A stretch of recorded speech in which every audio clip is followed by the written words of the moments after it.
पिछले एपिसोड में आपने देखा, अनन्या को पता चला कि शायद वह मीरा का पुनर्जन्म नहीं है। आर्यन को भी किसी रहस्यमय आवाज ने चेतावनी दी, वह गलत लड़की है। लेकिन अगर अनन्या मीरा नहीं है, तो असली मीरा कौन है? महल, रात के 3 बजे। अनन्या अपने कमरे में अकेली बैठी थी। उसके सामने वही पुराना लॉकेट रखा था।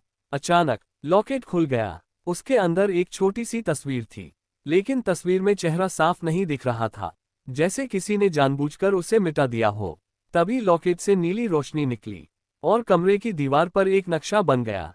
एक जगह चमक रही थी, शैडो फॉरेस्ट, राज्य का सबसे खतरनाक जंगल, जहां जाने वाला शायद ही कभी वापस लौटता था। अगली सुबह अनन्या अकेले ही जंगल की ओर निकल पड़ी।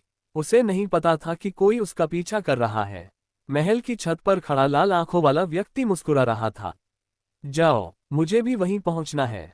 घंटों चलने के बाद अनन्या जंगल के बीच एक छोटी सी झोपड़ी तक पहुंची। दरवाजा खुला, अंदर एक बूढ़ी औरत बैठी थी, जैसे वह पहले से उसका इंतजार कर रही हो। आ गई तुम? अनन्या चौंक गई। आप मुझे जानती हैं? बुढ़िया हंसी। मैं तुम्हें नहीं जानती, लेकिन मीरा को जानती थी। अनन्या का दिल तेजी से धड़कने लगा।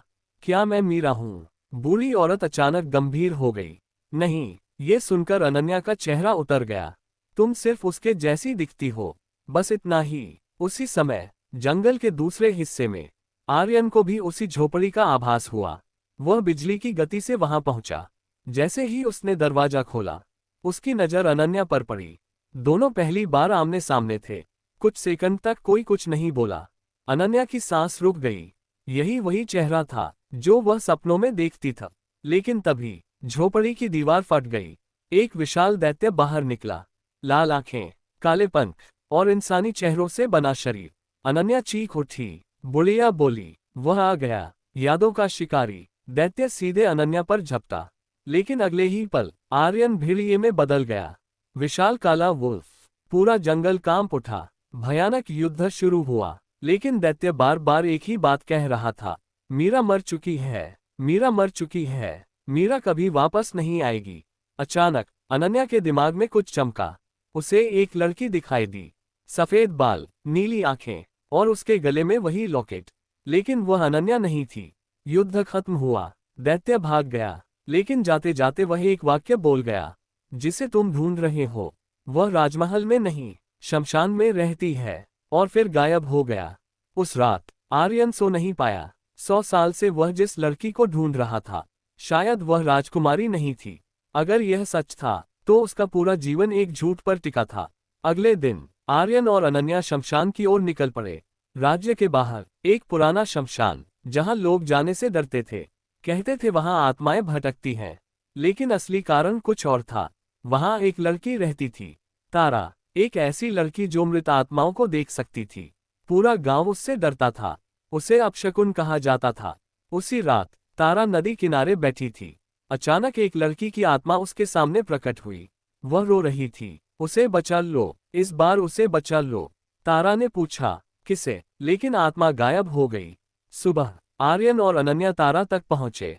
जैसे ही तारा ने आर्यन को देखा, उसकी आंखों से आंसू बहने लगे। उसे खुद समझ नहीं आया क्यों वह उसे पहली बार देख रही थी, फिर भी उसका दिल टूट रहा था। आर्यन भी स्तब्ध था, क्योंकि तारा की आंखें बिल्कुल मीरा जैसी थीं, उसी गहराई वाली, उसी दर्द वाली। तभी आसमान अचानक काला पड़ गया। तेज हवाएं चलने लगीं और उनके सामने एक व्यक्ति प्रकट हुआ। लाल आंखें, काला लबादा, ठंडी मुस्कान। पहली बार उसका चेहरा दिखाई दिया। उसका नाम था विराज। अनन्या ने पूछा, तुम कौन हो? विराज हंस पड़ा। 100 साल पहले मैं आर्यन का सबसे अच्छा दोस्त था। पूरा वातावरण शांत हो गया। फिर उसने कहा, और मैं मीरा से प्यार करता था। आर्यन की आंखें सिकुड़ गईं, लेकिन उसने मुझे नहीं चुना, उसने आर्यन को चुना। विराज की मुस्कान और गहरी हो गई। फिर उसने वह सच बताया जिसने सब कुछ बदल दिया। मीरा की मौत कोई दुर्घटना नहीं थी, मैंने उसे मारा था। अनन्या स्तब्ध, तारा स्तब्ध। आर्यन क्रोध से कांपने लगा। क्यों? आर्यन गरजा। विराज हंस पड़ा, क्योंकि अगर वह मेरी नहीं हो सकती थी, तो किसी की भी नहीं होगी। फिर उसने तारा की ओर इशारा किया। और सबसे मजेदार बात जानते हो? तुम 100 साल से गलत लड़की का पीछा कर रहे थे।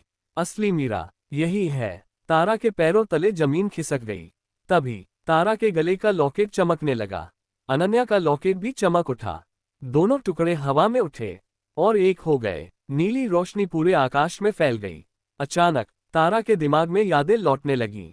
खाए, बारिश, आर्यन, और फिर पीछे से एक धक्का। वह मुड़ी और जिसने धक्का दिया था वह विराज था। तारा चीख उठी, तुमने मुझे मारा था। विराज की मुस्कान गायब हो गई, क्योंकि उसे समझ आ गया था कि मीरा की यादें लौटने लगी हैं।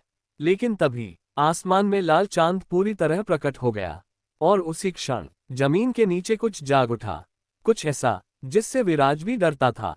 अचानक धरती फटने लगी, शमशान की कब्रें टूटने लगीं और हजारों साल पुरानी एक आवाज गूंज उठी। आखिरकार तीनों आत्माएं फिर मिल गईं। आर्यन, तारा और विराज ने एक साथ ऊपर देखा, लेकिन आवाज किसकी थी यह कोई नहीं जानता था। और तभी एक विशाल काला हाथ धरती से बाहर निकला। एपिसोड समाप्त।